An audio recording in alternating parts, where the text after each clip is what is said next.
Great to have your rich presentation back. Next with our storytellers, we have Susan Hulland. Susan is on the North Shore, and like Barry, she's one of the more storytellers at the Proctor Festival. We were fortunate enough to have her here a few years ago sharing some of the history of that part of our area. We were fortunate enough to have her back again. Let's see, what can I read about her? Last year she told her story, The Reckless Life of Henry Rose, over at the Nelson City Hall Centennial, and for visitors from all over the province. I'm not sure, I think I remember what you were talking about, but I'm quite sure we have a fascinating chapter in our history. Susan?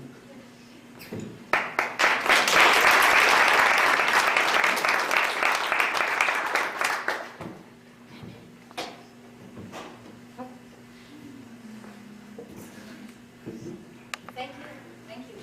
So is that microphone going to work? I wasn't actually going to sit on it. Does the microphone work for everybody? Yeah. Here comes the guardian angel of the microphone. Thank you. By the way, I live on the East Shore. Right? That's okay. It's just a really big lake in the middle between those two places. Anyway, thank you. It's a pleasure to get to speak in this venue. This is a beautiful, beautiful room. And it's just about the right size crowd as well. So the story I'm going to tell you today is called Tales from the Trap Line. And it's a sort of an amalgamation of several little bits and pieces of stories that I've told over the years. And to the best of my knowledge, these are more or less pretty much darn true Kootenai history stories. So trapping was a really common annual activity throughout most of British Columbia 100 years ago. And people didn't trap because it was easy, and they didn't trap because it was fun. Most people trapped because it was one of the few ways that you could earn cold, hard cash. Now, many of the pioneers who came to the rural parts of BC they found themselves in a situation where they were actually rich in physical resources. There were trees for as far as the eye could see for building materials and for firewood. There was water around every corner. There was fish and wildlife galore. And once you got sort of established, you would have a house and a barn, perhaps a few fruit trees, a cow, some chickens. And once you had those things, you could live in a fairly self-sufficient way, and you didn't really need a lot of money. When we think about the term cashless society today, we think about maybe internet banking and plastic credit and debit cards. But back then, 100 years ago, people bartered. And the barter system was very workable, and because of that, you didn't need a lot of money, but you did need money to purchase land, and then for the dreaded annual land taxes. And so, in the winter, when you couldn't do a lot of anything, of many other things anyway, a lot of people went out and trapped to earn this necessary money. And the men, and a few women, who became trappers, were resourceful, hard-working people who were as tough as nails, let me tell you. Because the work they did was very, very difficult. I bet you that some of you who are sitting in this room today are familiar with outdoor winter activities.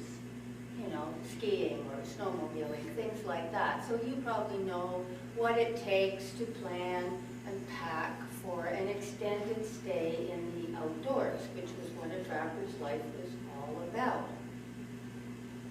But the equipment and the technology that we have available to us today when we go outdoors in the winter is incredibly different than what these pioneer trappers had to deal with.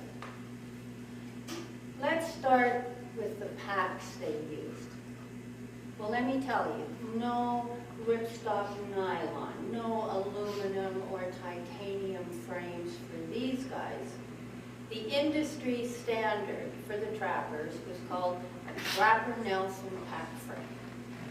And it was a brutal, unforgiving piece of equipment that was basically 2 sticks with a piece of canvas webbing around it. If you wanted the fancier model, you bought the canvas bag that hung on it.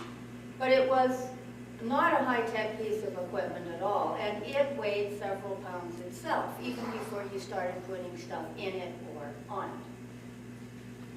As for the stuff that you would put inside your Trapper Nelson, well again, nothing like we have available to us today. No lightweight, good to 40 below sleeping bags. No cute little nesting stainless steel saucepans. No plastic water jug. No freeze-dried or boil-in-a-bag dinners. Substitute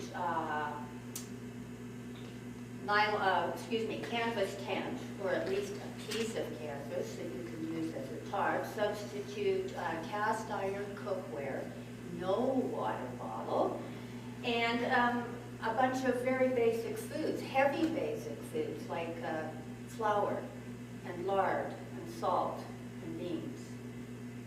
And then there's the stuff that you're going to tie onto your Packard Nelson trapper frame. And that would be an axe, a rifle, and probably a few traps, because you usually trap your way up your trap line into your trapping area as well. Now, how did you get all that stuff there? Well, you didn't have an ATV, and you didn't have a snowmobile, and in this part of British Columbia, you didn't even use dogs. In some areas, people were able to use dog teams, but here in the Kootenays, the critters are up in the mountains, and if you want to get to them, you've got to walk. And these people walked on, for the most part, crude, handmade skis or snowshoes. If they were really lucky, they might get a break in the weather, and then they could actually do part of the trip up on their footwear.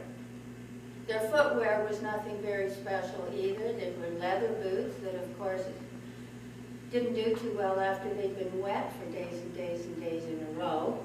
Or, if you were into trying newfangled modern things, and you were a trapper in about the 30s, you might have a pair of those brand new things called gum boots, rubber boots, which smelled really, really bad before you even wore them for the very first time. So this is before you've even left home.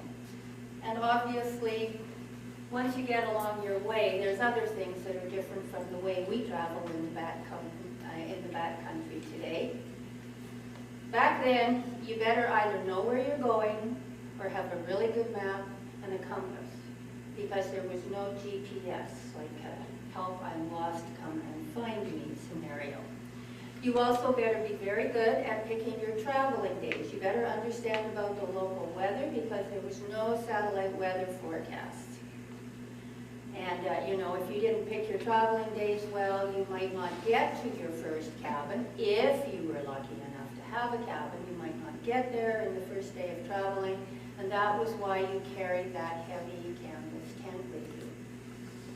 Now, once you got to the cabin that you were going to, if you were lucky enough to have a cabin, these places were hardly luxurious. Seldom taller than the height of a man, and often windowless. They were actually more like bunkers than cabins. And once you got there, there was still a lot of work to do. It wasn't like I'm home, dear.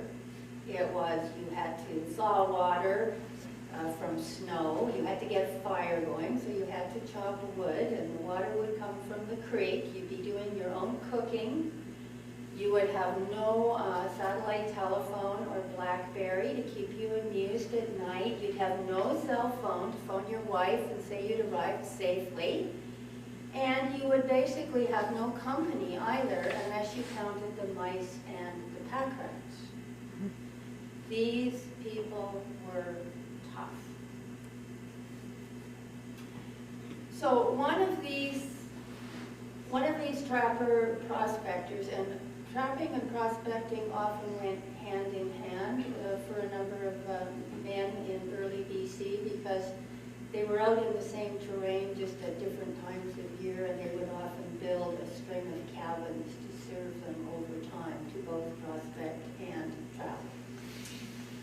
So one of these trapper prospectors was a man named Jim Crawford. And Jim Crawford came to the Creston Valley in the in the 1850s, the early 1850s. And Jim was one of the first white men to show up in the Creston Valley area who showed an inclination to actually hang around. At that time, still a lot of the non-native people who were showing up in the whole Kootenays were just kind of passing through. Anyway, Jim stayed long enough to meet a lot of the local Kanaha people, and they thought the fact he wanted to stick around was pretty unusual, so they honored him by calling him White Man Jim Crawford. Now, White Man Jim was a man of habits. When he wasn't up in the mountains, which was most of the time, he lived in the little community of Kitchener, which is about halfway between Creston and the American border. And that was an area that was quite a lot more developed 100 years ago than it is today. Anyway, he hung out in Kitchener. And in the spring and the summer and the fall, he would prospect. And after he'd been here a couple of years, he had found out rather a way of doing this that suited him. Every spring, he'd go to the south end of Kootenay Lake down near Kuskanook, and he would build himself a crude pole raft, and he would pole his way along down Kootenay Lake, which means you're actually going north on Kootenay Lake. He would pole his way down the lake and stop at a likely looking place, stop at the mouth of some as yet unnamed creek. He would desert his raft there, put his pack on his back, and proceed to prospect his way up the particular watershed that he had chosen. He would then be on the summit of the Purcell Mountains, and he would prospect his way south over the summer and into the early fall, and then go back down again, usually down the Kainuko River, and back to Kitchener. And then he'd stoke up again for some more, another grub stake, maybe have a little rest and go back into the mountains in the winter to trap. But before we get to Jim's trapping, I have to just digress for a moment here. So when Jim was always going down Kootenay Lake and stopping at a different place every year or so, after a few years, it became obvious that he kept going back to the same place. For several years in a row, people saw Jim on his raft with all his supplies, the raft that was propelled with a long, sweep oar on the back. They saw him entering a large bay that's located halfway down Kootenay Lake on the east shore of the lake. And after Jim had been seen going into this particular body of water for several years in a row, people began to call that bay Crawford's Bay, possessive. And after Jim's rafts began to pile up on the broad beach at the head of that bay, year after year, pretty soon the creek that spilled into the mouth of the bay began to be known as Crawford's Creek. And in 1905, when the tiny little settlement that had sprung up alongside the river needed a name so they could open a post office, the 8 or 9 primarily British people who were living in the area decided to call the place Crawford Bay.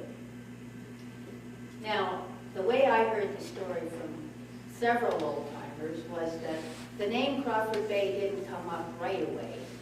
Someone suggested they call the community after the Kanaha name, which is Kunawutpa, which means where the lake goes inward.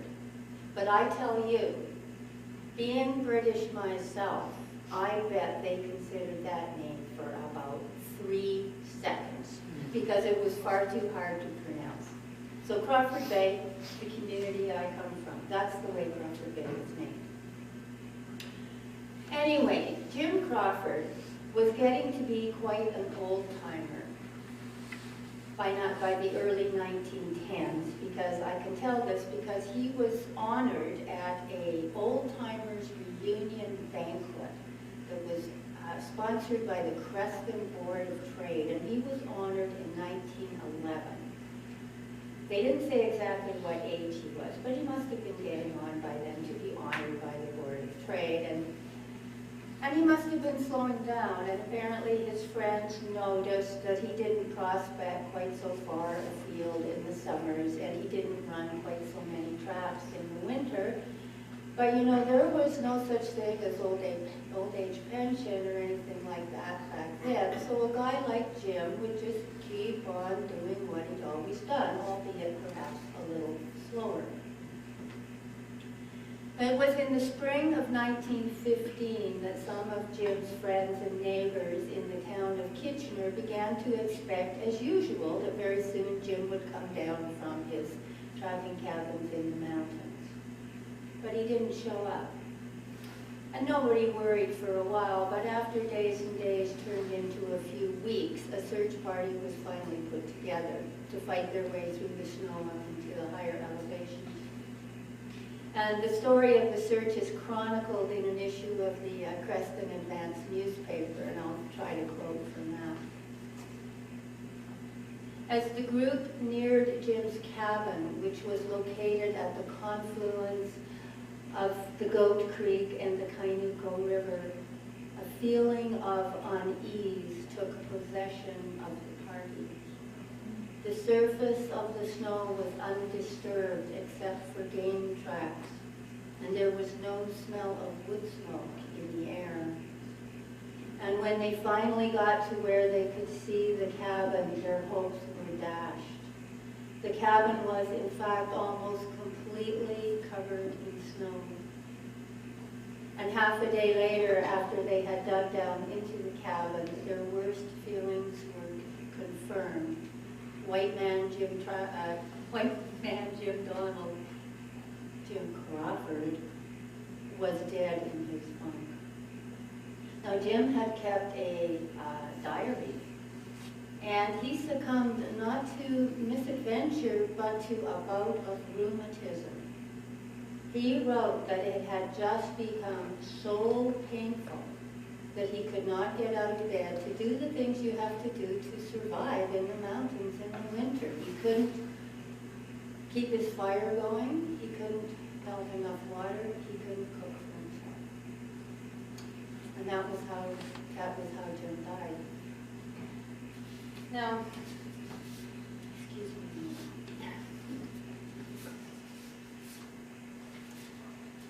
Deaths like Jim's were not totally uncommon. Let's face it, alone by yourself in the mountains in the winter when it's cold, there are lots of things that can go wrong. And trappers died when their cabins burned out, and they were left with no food and no clothes and no way of getting home again. Trappers died when they fell through the ice and either drowned or died of hypothermia. If they worked in really remote areas, they could be injured by animals or even by their own traps, and they could die of septic wounds. They could die of an illness, like Jim did. Some trappers went crazy, and quite a few, it appears, simply disappeared. But not all deaths, of course, were gruesome. There's another trapper named Jim English, who was lived in Caslow, and he had a quite different, perhaps more enviable death. So Jim English trapped out of the Caslow area, and he used a boat to get to where he was going to, but he had a rowboat, and he rowed across Kootenay Lake, and he trapped the northeastern shore of Kootenai Lake. Deer Creek, Powder Creek, Loki Creek, Klooch Creek, that area, the area, Campbell Creek, the area that's adjacent to Kaslov's. And he too was a man of habits. He was a single older man who had friends who sort of kept a lookout for him. And every fall, Jim English would take boatloads of supplies across Kootenai Lake, and he'd stash them at various places where he had cabins or caches in his trapping area. And he was a bit cagier about the information he shared with his friends. So nobody quite knew when to expect him to come back from a trapping excursion. But one particular year, people in Kaslo suddenly realized in early spring that Jim English was also getting to be pretty darn overdue. It was more than a month since he had left, and that was longer than he was usually away, and he too was getting older. So after a bunch of talk, some of his friends also got a boat together and crossed the lake and proceeded to search in all the various places where they thought they might find him. And eventually they found his boat pulled up on the beach at Deer Creek and hidden under a pile of brush. And they knew he had a cabin nearby, a beautiful little cabin, by the way, which was still standing until 12 years ago. Anyway, they approached the door with caution and knocked quietly. There was no answer. They knocked harder, no answer still. One of the men crept around to the one window and boosted himself up to see what was going on inside. And he said, oh, because Jim English, too, was dead. But he was sitting in his rocking chair, the rocking chair that was the pride of his life, the rocking chair that he apparently moved from cabin to cabin with him sometimes. And apparently he was sitting tip back on his rocking chair, and beside him on the table was his buck knife and the biggest plug of tobacco that these men had seen in a long time. And Jim looked so comfortable that they did not want to disturb him, and so they didn't. They tied him to the chair, and they carried the chair down to the boat. And that's the way that Jim English was taken back to Castle to be buried.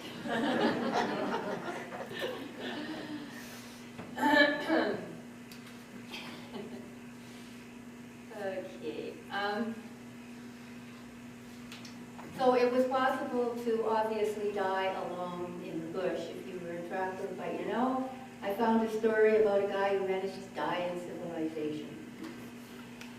So at about the same time, there were a couple of gentlemen who were trapping in the upper Duncan Lake area, which is a bit more remote because they too probably would have used Nelson as their main area where they would go to sell their furs.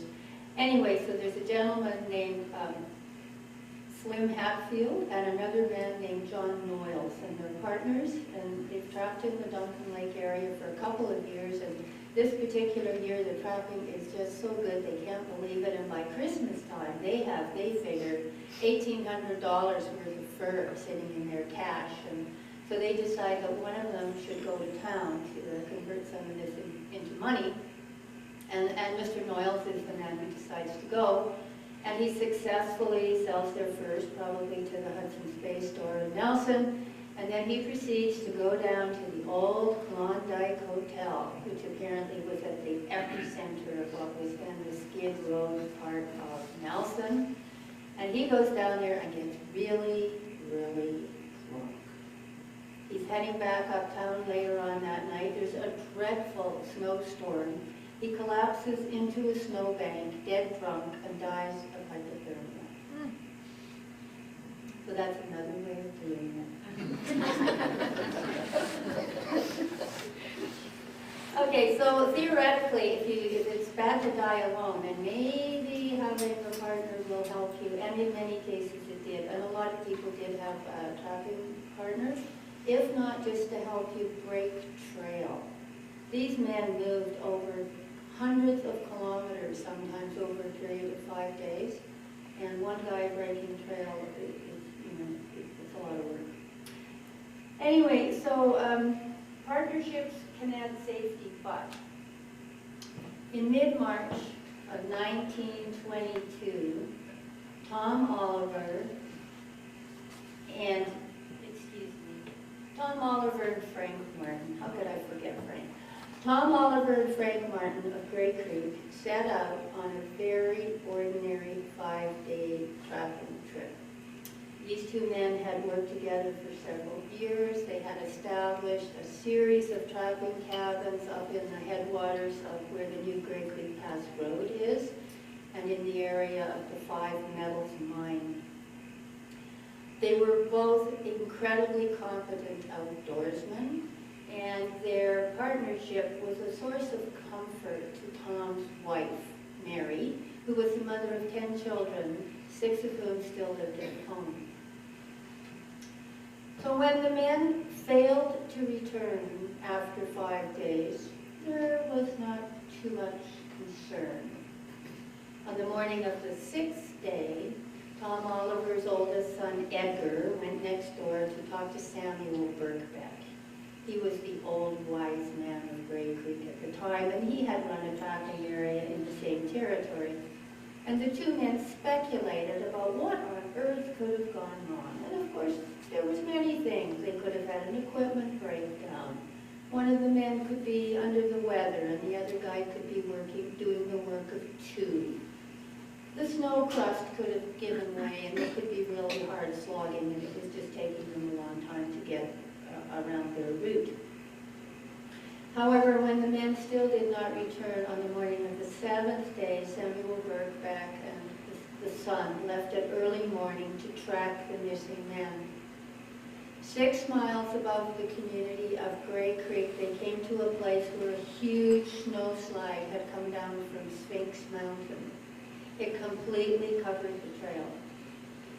The two men searched around the entire toe of the slide to see if they could see footprints emerging. They found none. They went to the cabin the men were supposed to go to. It had not been used. By the next morning, other searchers arrived from Grey Creek, and they spread out. They thought perhaps they had gone into an entirely different drainage, perhaps they had a change of plans. But after 2 days, there was really only one conclusion that could be drawn, and that was that Tom Oliver and Frank Martin were in fact buried under those tons of snow and rock and broken trees.